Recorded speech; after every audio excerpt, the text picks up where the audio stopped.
Spoken Hindi class में आप सबका स्वागत है। आज हम कुछ वर्ड्स को हिंदी में क्या कहते हैं आज हम जानेंगे। ఈ రోజు మనము వర్డ్స్ ని హిందీలో ఏమంటామో ఈ రోజు మనము నేర్చుకున్నాము। సో వర్డ్స్ ని ఇంగ్లీష్ లో అంటాము, తెలుగులో అయితే పక్షులు అంటాము, హిందీలో అయితే గనక చిడియా అంటాము, లేకపోతే పక్షి అంటాము।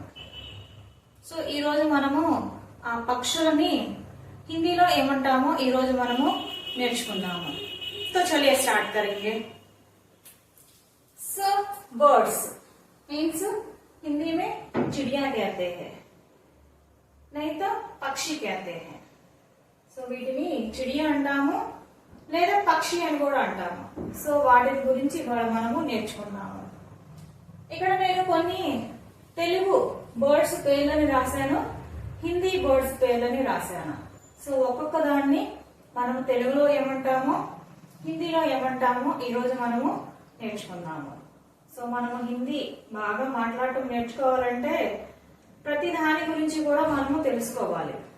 సో అందువల్ల ఈ రోజు మనము బర్డ్స్ ని హిందీలో ఏమంటారో నేర్చుకుందాం। तो चलिए स्टार्ट करेंगे। सो सबसे पहले हम जनरली हम जो बर्ड्स देखते हैं उनसे स्टार्ट करेंगे। సో మనము జనరల్ గా మనము చూసేటువంటి వాటితో స్టార్ట్ చేద్దాం। సో చిలక, తెలుగులో చిలక అంటాము కదా। సో దాన్ని ఏమంటామంటే తోత అంటాము। సో చిలకని ఏమంటామంటే తోత అంటాము। సో ఇది మేల్ అయితే గనక తోత అంటాము, ఫీమేల్ అయితే గనక తోతి అంటాము। సో మేల్ చిలక అయితే గనక తోత అంటాము, ఫీమేల్ చిలక అయితే గనక తోతి అంటాము। సో ఇంగ్లీష్ లో తెలుసుగా మనకి ప్యారెట్ అంటాము, మనకి జనరల్ గా రోజు మనకి కనిపించేటువంటి బర్డే। సో ఈ పదం ఆల్రెడీ మనకి నోటెడ్ అయి ఉంటది, జనరల్ గా ఎవరైనా మాట్లాడుతున్నప్పుడు కూడా ప్యారెట్ తోత వచ్చింది అంటాము। సో ఇది మనకు తెలిసినటువంటి పదమే। నెక్స్ట్ నెమలి, సో ఇది కూడా మనకి చాలా బాగా తెలిసినటువంటి పక్షి। సో నెమలి ఏమంటామంటే మోర్ అంటాము। సో మోర్, ఈ మోర్ అనేది మెయిల్। నెమలి ఇక్కడ ఉంటాయి చూడండి, పెద్దగా పింఛలు ఉంటారు కదా, సో దాన్ని ఏమంటామంటే మోర్ అంటాము।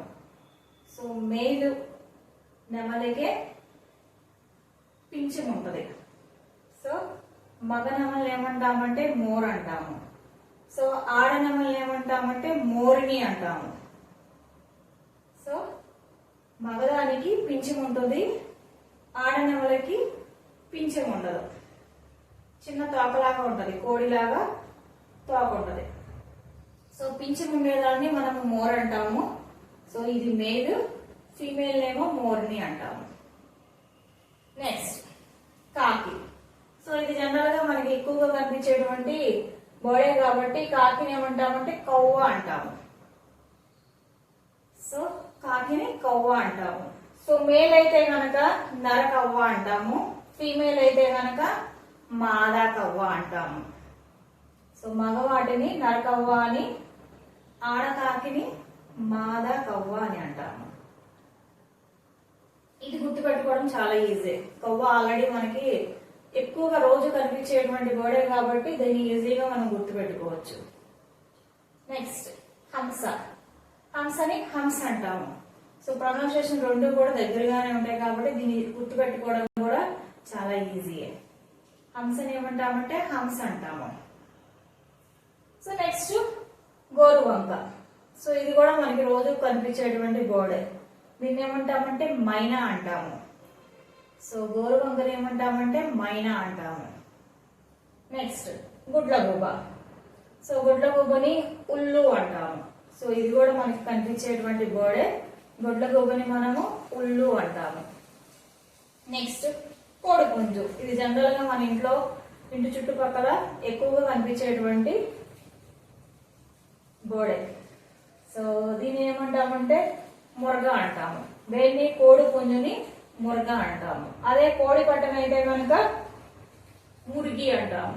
సో ఈ రెండు కూడా మనకి బాగా నోటెడ్ అయినటువంటి పదాలే. సో కోడి పుంజుని మురగ అంటాము, కోడి పెట్టని మురిగి అంటాము. Next one పావుర. పావురాన్ని కబూతర్ అంటాము. సో ఇది కూడా జనరల్ గా మనకి ఇంటి సన్సైట్ లో కానీ ఎక్కడైనా సరే ఏం చేస్తాయంటే గూడు పెట్టుకుంటూ ఉంటాయి. మనకి జనరల్ గా బాగా దగ్గరగా కనిపించేటువంటి బర్డ్స్ లో ఈ కబూతర్. సో పావురాన్ని ఏమంటామంటే కబూతర్ అంటాము. సో ఈ పదం కూడా మనకి బాగా నోటెడ్ అయినటువంటి పదమే. సో దీన్ని కూడా గుర్తుపెట్టుకోవడం చాలా ఈజీ. నెక్స్ట్ కోకిల. కోకిల ఏమంటామంటే కోయల్ అంటాము. సో రెండింటి ప్రొనౌన్సియేషన్ కూడా చాలా దగ్గరగానే ఉంటది. దీన్ని కూడా చాలా ఈజీగా గుర్తుపెట్టుకోవచ్చు.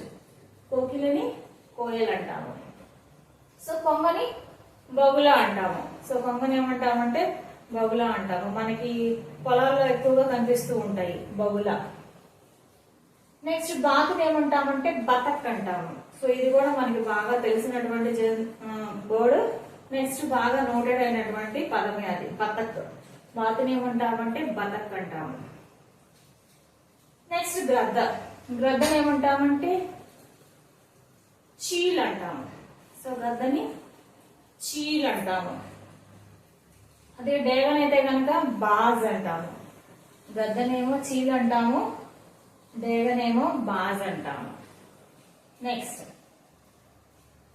పాలపెట్ట. పాలపెట్టను ఏమంటామంటే నీలకంఠ అంటాము. సో పాలపెట్టను ఏమంటామంటే నీలకంఠ అంటాము. నెక్స్ట్ పిచ్చుకను ఏమంటామంటే గౌరవ అంటాము. మేల్ అయితే కనుక మగ పిచ్చిక అయితే కనుక గౌరవ అంటాము. ఆడపిచ్చిక అయితే కనుక ఫీమేల్ అయితే కనుక గౌరయ్య అంటాము. సో గౌరయ్య. సో ఈ రెండు గుట్టును కూడా మనం ఈజీగా గుర్తుపెట్టుకోవచ్చు. సో మేల్ పిచ్చిక అయితే కనుక గౌరవ అంటాము, ఫీమేల్ పిచ్చిక అయితే కనుక గౌరయ్య అంటాము. సో ఇది కూడా చాలా ఈజీగా మనకి గుర్తుంటది.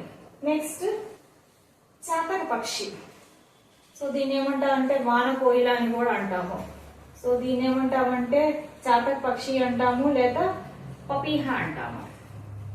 సో ఇది ఎలా ఉంటదంటే గోరింక లాగే ఉంటది. గోరింక అయితే బ్లాక్ కలర్ లో ఉంటది కదా. ఈ చాతక పక్షి ఏముంటుందంటే వైట్ బ్లాక్ కలర్ లో ఉంటది. సో దాని తలపైన కూడా చిన్న పింఛం లాగా హెయిర్ ఉంటాయి అన్నమాట. సో గోరింకకైతే ఉండవు కదా, కానీ ఈ చాతక పక్షికి తల మీద పింఛం లాగా కొంచెం షార్ట్ గా హెయిర్ ఉంటుంది. సో దీని యొక్క స్పెషాలిటీ ఏంటంటే ఇది స్వాతి నక్షత్రంలో వచ్చేటువంటి వర్షపు నీటిని మాత్రమే తాగుతూ జీవిస్తుంటది. సో నీటిని కింద పడినటువంటి నీటిని గాని కింద ఉన్నటువంటి నీటిని గాని ఇది తాగదు. సో కేవలం వర్షపు నీటిని మాత్రమే ఆ నోటితో పట్టుకొని తాగుతుంది. ఈ బోర్డు యొక్క స్పెషాలిటీ ఏంటంటే అదే, కింద పడినటువంటి వాటర్ ని తాగదు. డైరెక్ట్ గా వర్షపు నీటిని నోరు తెరుచుకొని తాగుతుంది. సో ఈ బోర్డు యొక్క స్పెషాలిటీ అదే. సో దీన్ని ఏమంటామంటే వాన కోయిల అంటాము, చాతక పక్షి అని కూడా అంటాము. హిందీలో అయితే కనుక చాతక పక్షి అంటాము, పపీహ అని కూడా అంటాము. సో ఇవి మనకి జనరల్ గా మనకి కనిపించేటువంటి బర్డ్స్. సో వీటిని కొంచెం మనం ప్రాక్టీస్ చేస్తే గనక సో మనం వీటినన్నింటినీ కూడా చాలా ఈజీగా గుర్తుపట్టగలము.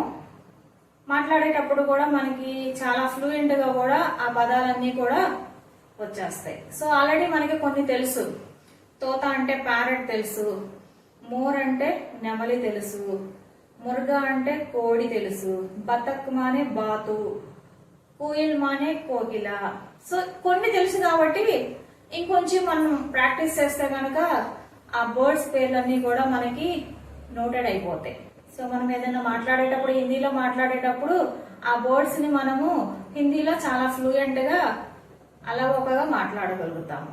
సో దానికి ఏం చేయాలంటే మనము కొంచెం ప్రాక్టీస్ చేయాలి. సో ప్రాక్టీస్ చేస్తే మనకు ఆ పదాలన్నీ కూడా నోటెడ్ అయిపోతాయి. तो नेक्स्ट क्लास में फिर मिलेंगे।